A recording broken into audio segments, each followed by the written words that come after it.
Le banditisme urbain gangrène la capitale Kinshasa. Plus de 5 ans après, cette triste réalité n'épargne plus personne et l'autorité se souffle.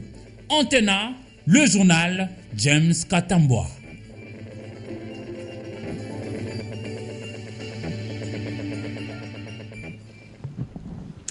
Le journal reçoit Moudossa Abouda, président national ad intérim du parti Pareco-Pape, coalition des résistants patriotes congolais, parti du peuple, ancien mouvement armé et parti de la majorité.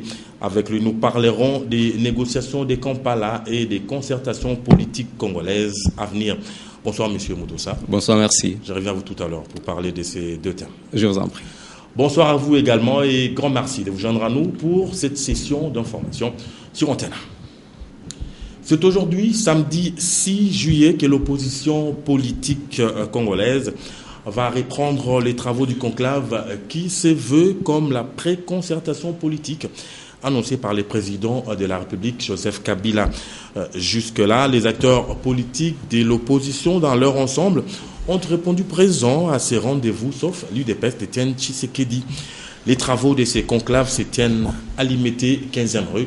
Et notre équipe de reportage est sur place, sûrement que demain, dans nos différentes sessions d'information, ils vont revenir avec images à l'appui. Pour la population congolaise, justement, en général, et quinoise en particulier, il n'y a presque pas de vrais opposants en RDC. Au regard des positions des uns et des autres, la population s'est dit être déçue de la classe politique de l'opposition congolaise. Eric Izami et Duzen Belebele.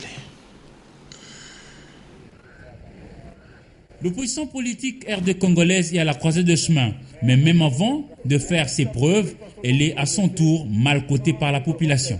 Dans notre pays, pour compter les vrais opposants, en tout cas, à ma connaissance, je ne peux pas dépasser 10.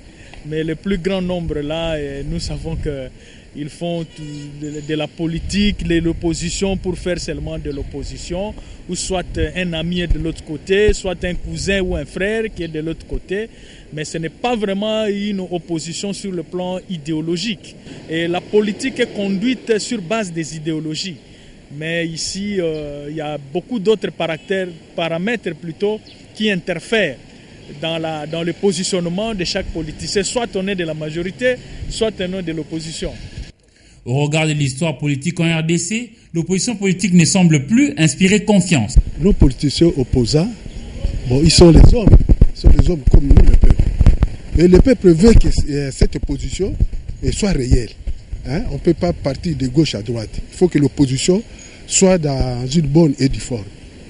Nombre d'entre ces acteurs paraissent faibles et non déterminés à faire triompher leurs idées pour le bien-être du peuple. Ils ne sont pas nombreux. On a vu qu'ils ont trahi leur idée.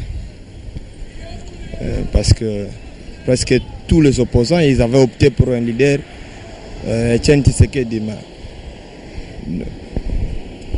Quand on est en train de voir un peu ce qui s'est passé, alors que tous ces étés, ils n'étaient pas d'accord avec les élections qui ont eu lieu. Mais les mêmes élections, ils ont accepté de pouvoir aller siéger au Parlement, alors qu'ils n'étaient pas d'accord avec les résultats. Cela prouve qu'ils ne sont pas des vrais opposants. Va-t-elle jouer pleinement son rôle pour le grand rendez-vous à venir, genre concertation politique nationale? L'avenir le dira. Eric Izami revient à la charge avec cette réflexion sur toujours l'opposition politique. Est-elle à ce jour capable de proposer aux Congolais une alternative sérieuse? Le conclave a été ouvert, c'est conclave qui a été ouvert ce samedi, mais dans l'opinion, le peuple craint que cela ne puisse ressembler à une tour de Babel. Eric Izami revient donc avec cette réflexion. L'opposition congolaise est de nouveau à la croisée de chemin. Un chemin qui devrait l'amener à se préparer comme une alternative crédible de gouvernance ou alors un chemin qui risque d'amener l'opposition politique tout droit dans les murs une fois de plus. Le conclave qui s'ouvre samedi 6 juillet 2013 est donc un moment significatif dans cette alternative. Mais déjà forcé de se demander si cette rencontre ne risque pas de déboucher sur un autre rendez-vous manqué, comme désormais l'opposition RD congolaise est habituée à les aligner les uns après les autres. En effet, l'UDPS, l'Union pour la démocratie et le progrès social, qualifiée à tort ou à raison de fille aînée de l'opposition politique congolaise, a déjà sans embâche exprimé son refus de prendre part au conclave du samedi 6 juillet.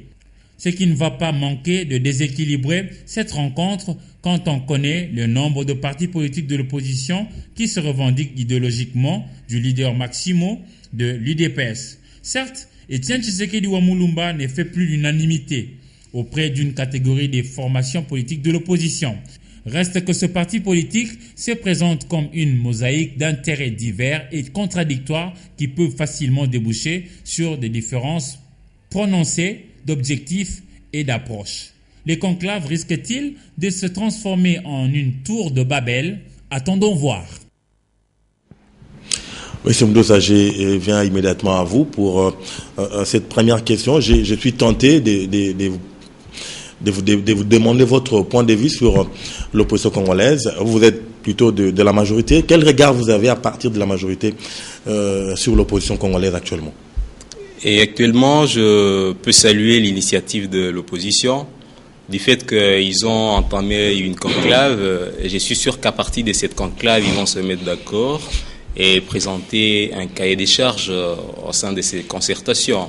J'ai lu cette initiative et je me dis que pour une fois, l'opposition comprend bien qu'il doit participer aussi à relever les défis dans ce pays, et parce que nous sommes dans un moment trop compliqué où tout le monde doit travailler pour en retrouver la paix.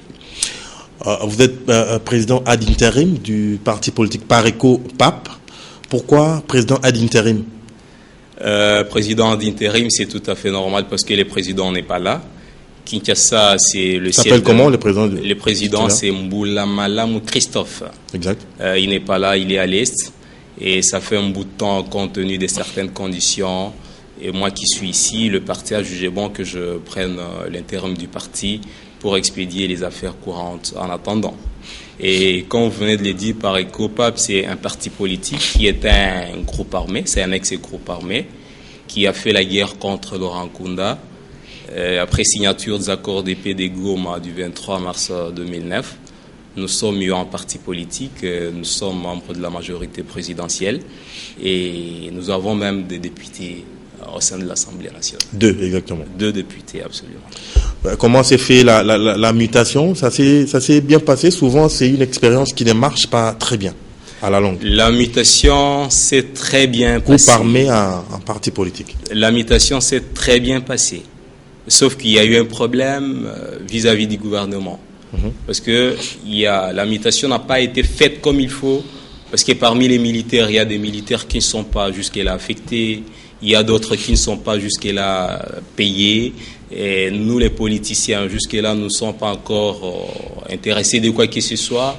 Et pourtant, tous ces éléments sont inclus dans les accords. Donc, il faudra absolument que les gouvernements prennent aussi ces dispositions pour réaliser cette mutation. Mais quant aux groupes armés, hormis le M23, entre guillemets CNDP, se sont mis en ordre vis-à-vis du gouvernement. Donc la mutation, elle est un peu lente, mais je crois que le gouvernement fera de son mieux pour que tout puisse marcher bien. Ok, je reviens à vous tout à l'heure, monsieur Mdosa. Le Premier ministre Matata Ponyo a réuni la presse ce samedi dans ses bureaux à la Gombe. Il a fait l'évaluation des 6 premiers mois de son action et a insisté sur l'économie et les secteurs sociaux. Jean-Louis Miaswekama. Économie et sociale comme thème de cette conférence de presse du Premier ministre. Si l'économie mondiale accuse un léger ralentissement, les indicateurs de la conjoncture congolaise sont au vert. Quant à l'économie, Matata a égrené les réalisations des 6 premiers mois. Il a fait le même exercice pour les secteurs sociaux.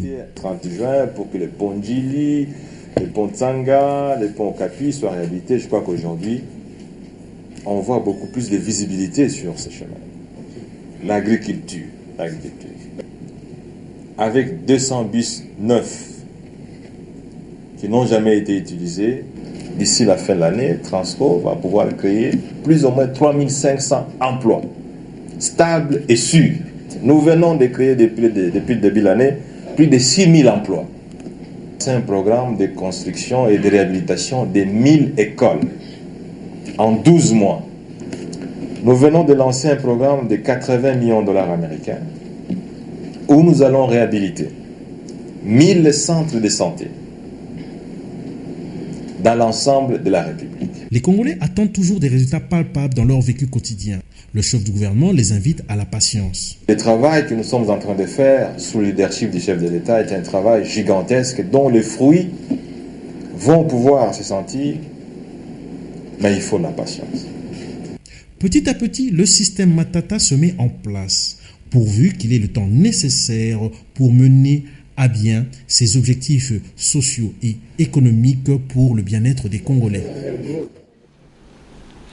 Célébration ce samedi 6 juillet 2013 de la journée internationale des coopératives sous le thème « La coopérative, une entreprise qui reste forte en temps de crise ». Ce 6 juillet 2013 marquera la 19e journée célébrée par les Nations Unies. C'est plutôt ce commentaire de Sylvie Fortuné-Mboula. En 1992, l'Assemblée générale des Nations unies a décidé dans sa résolution 4790 du 16 décembre que la journée internationale des coopératives serait célébrée chaque année le premier samedi du mois de juillet. En 1995, l'ONU proclame la journée internationale des coopératives. Le but de cette journée est de sensibiliser l'opinion sur l'action des coopératives ainsi que consolider, élargir le partenariat entre le mouvement coopératif international et d'autres acteurs tels que le gouvernement au niveau local, national et international. Ce 6 juillet 2013 marquera la 19e journée célébrée par les Nations Unies. Elle a pour thème la coopérative, une entreprise qui reste forte en temps de crise. Le thème 2013 met en avant l'importance des coopératives en temps de crise financière, alimentaire et environnementale. Dans son message adressé, Ban Ki-moon, secrétaire général des Nations Unies, déclare, je cite, « Nous vivons une période d'incertitude à l'échelle mondiale. Dans le contexte de crise financière et économique mondiale qui se poursuivent, les coopératives financières ont trouvé leur force et leur capacité de résistance au bénéfice de membres, des employés et des clients. » Fin de citation. Les coopératives ont prouvé leur résistance à une époque où de nombreuses institutions financières sont défaillantes. Parallèlement, les coopératives agricoles ont démontré leur importance pour la sécurité alimentaire. Le phénomène Kuluna ou banditisme urbain à Kinshasa est un phénomène récurrent. Notre reporter Rikizami se pose la question suivante. Pourquoi l'autorité publique n'arrive-t-elle pas à mettre fin à ces phénomènes? À Mombele, l'arrêt Mbulu Passou est un vrai repère de ces bandits. Eric Izami et Douzen Bébé nous proposent ce reportage.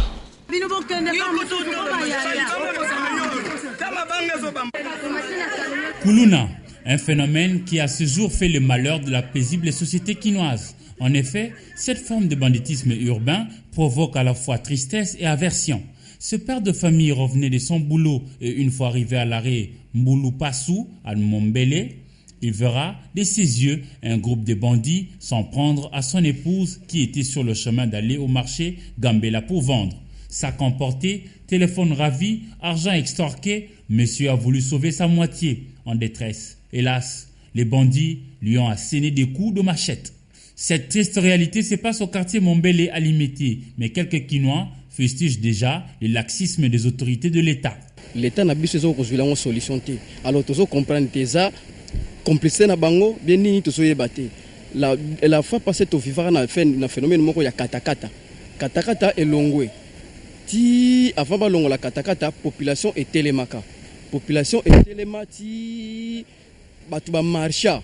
Ti batuba marcha si manango gouvernement ya côté make no botika biso moto ko solution na ndenge batika et si la tina lelo. Alors katakata longwe ba ko ya na phénomène ya kuluna. Banda kulune banda tina lelo. Batu belé bazo tomber na victime wana. Batu belé bazo ko lela. Ba mame belé bazo ko perdre bana, batu belé bazo koma ba cicatrice, batu belé bazo koma na ba bazo koma ba firme, batu belé bazo koma donc ata lelo musali na mboka ba sala so ezate pour bazana ba komi déjà ba komi ba inapte. Quand un bandit cause du tort, Même s'il est arrêté, il finit vite à être relâché. Et le droit de l'homme ne prend pas la part de victime. Ces phénomènes prennent casse-tête aux gens. Et les gens regrettent beaucoup avec ces phénomènes qui troublent au moins. Vous arrivez à partir de 18h, 19h, il y a un mot de trouble partout. De jeunes à partir de 10 ans, 15 ans, 12 ans, 13 ans, 14 ans, 18 ans. Donc ils sèment de querelles dans les quartiers. Un sage disait, à celui qui n'a rien, la patrie est son seul bien. Face au phénomène Koulouna, il faudrait que l'autorité qui incarne la patrie arrive à y mettre fin au nom de la paix. Ah, c'est bien dit, Paris Kizami. Monsieur Moudossa, je reviens à vous. Vous êtes président national ad interim du parti politique Pareco PAP. Quelle lecture votre parti fait présentement de ce qui se passe à Kampala, de l'étape actuelle des négociations de Kampala? Notre parti, nous avons donné notre point de vue juste au début des travaux à Kampala, que Kampala ne produira de rien. Kampala produira d'une chauve-souris et à défaut une souris. Et cela pour 3 raisons. La première raison, c'est que le gouvernement a été pris en piège. Comme ils ont parlé des accords du 23 mars, il fallait que les gouvernements réunissent tous les signataires de ces accords. Ils les mettent ensemble et ils évaluent avec tous les signataires de ces accords. Mais du fait que le gouvernement est parti, parce qu'ils avaient les arguments comme accord du 23 mars. Et pourtant, si vous regardez tous ceux qui sont à Kampala, personne n'est signataire de ces accords. Les vrais signataires de ces accords, c'est nous. Et les autres qui sont là, les autres groupes armés qui sont là, ex-groupes armés, qui se sont mis en parti politique. Ça, c'est une raison de cet échec. La deuxième raison, c'est que il faudrait que le gouvernement refuse d'évaluer les accords et plutôt s'attaquer aux gens qui s'argumentent et qui influencent les 1-23 à prendre les armes. À l'occurrence de l'Ouganda et de Burundi, ça c'est connu de tout le monde. Au lieu de dire, voilà, on évalue les accords. Et c'est là où le gouvernement a mal. Il fallait dire, non, si c'est question des accords, on prend tout le monde.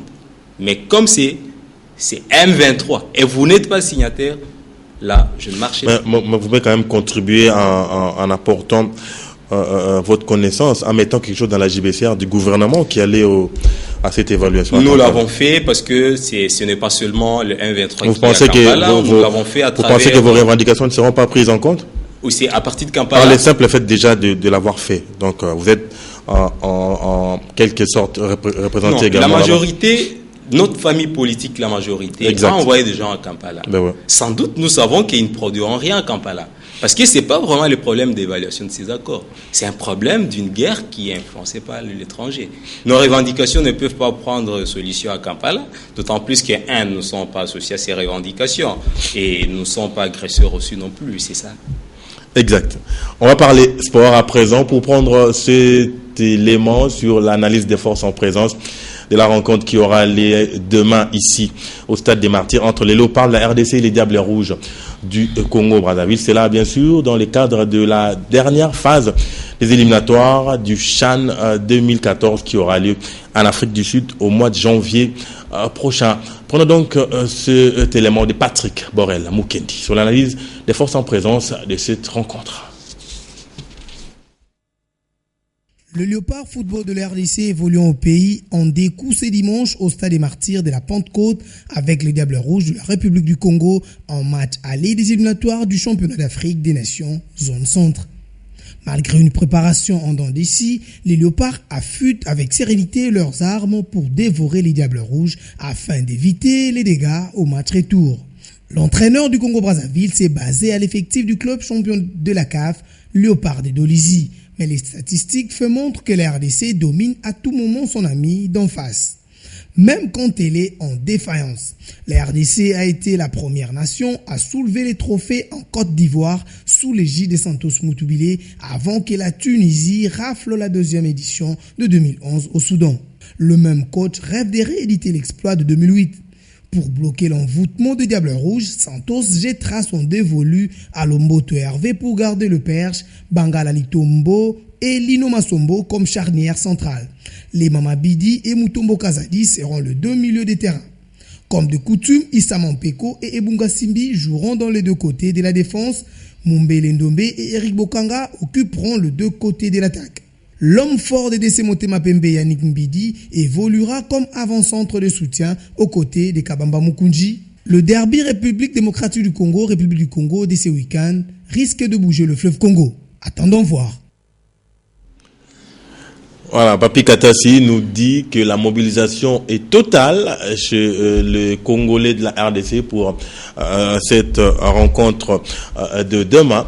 Je veux plutôt son papier.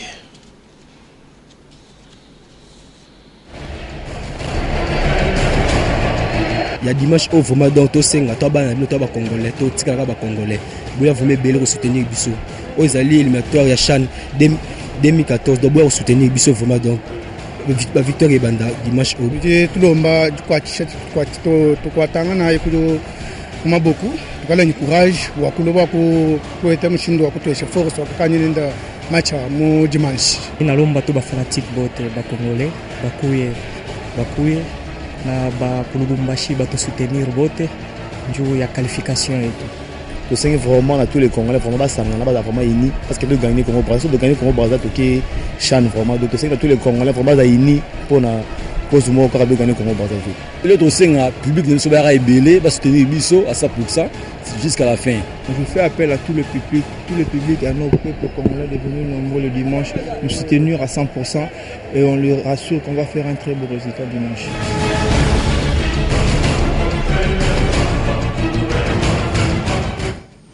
Voilà, c'est bien dit.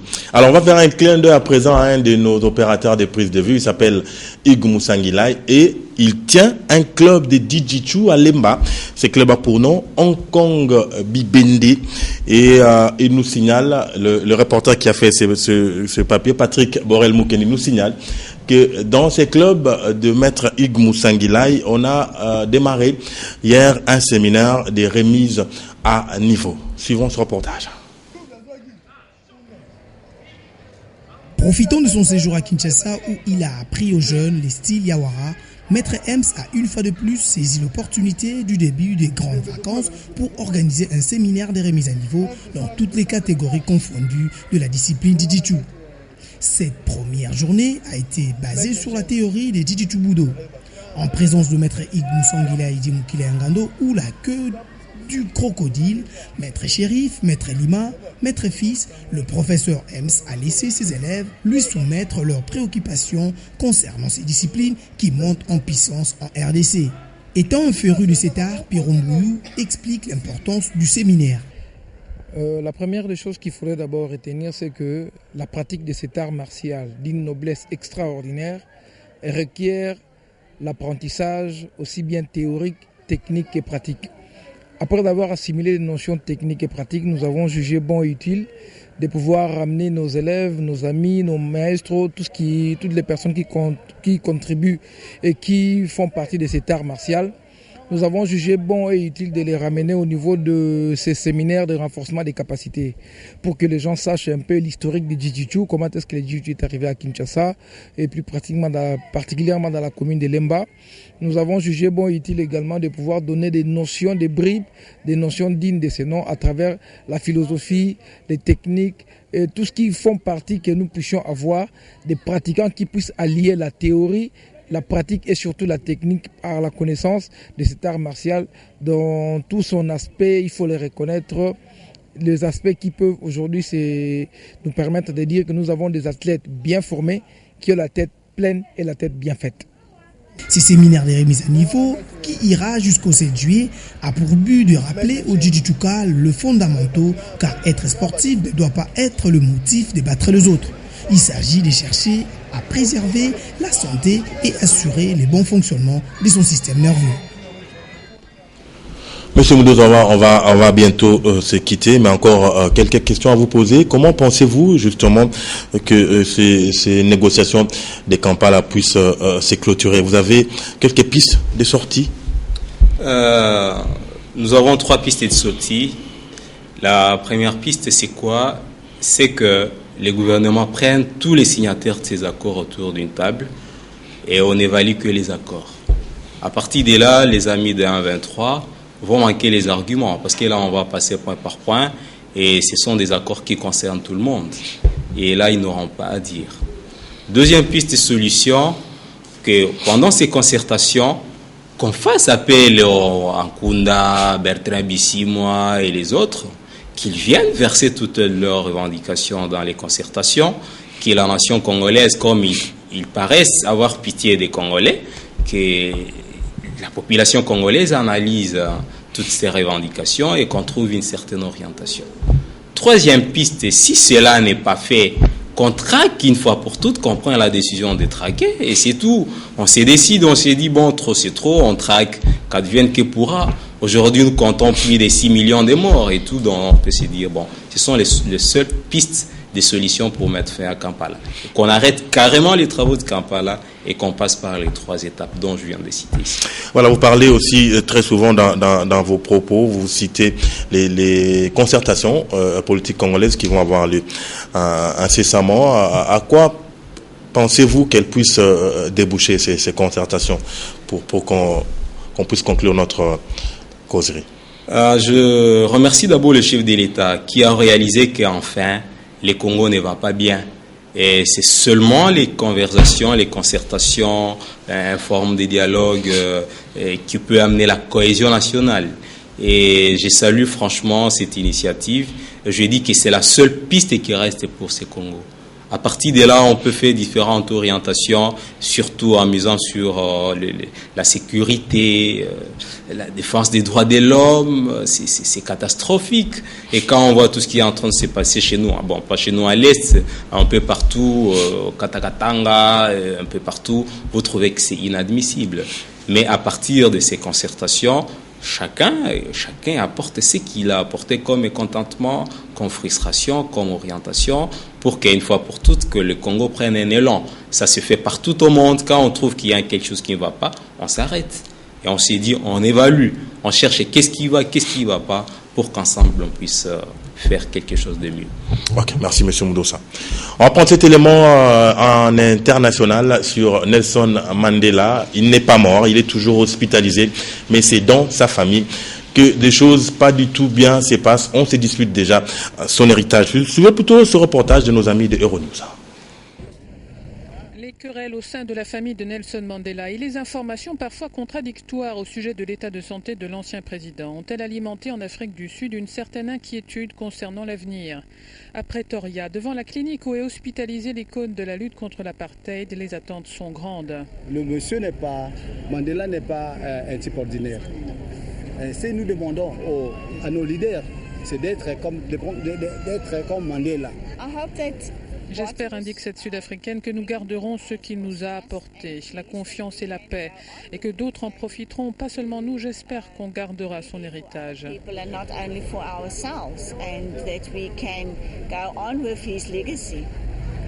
Le prix Nobel de la paix, qui a passé 27 ans dans les geôles du régime de l'apartheid, est hospitalisé depuis le 8 juin.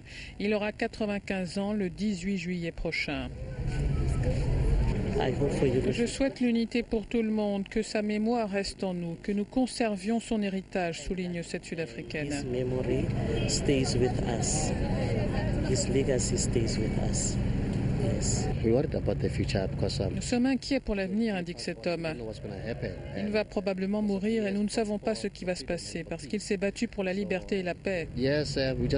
Oui, nous sommes un peu inquiets, mais nous espérons que le pays restera en paix et libre, qu'il se développera économiquement. Nous espérons que la situation sera bonne.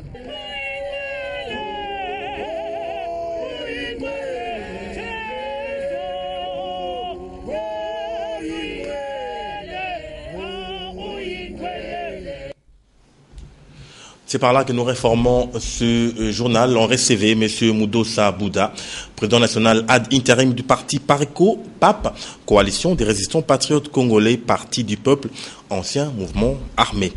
Merci M. Moudossa. Je vous en prie, c'est moi qui vous remercie. Voilà, les journaux a été coordonné du côté de la réalisation par Léonard Mouemeri et chef d'édition qui a assumé avec maestria Patrick Borel Moukendi. Il me charge de vous dire un grand merci pour votre sympathique attention. Restez fidèles au programme de la chaîne des références.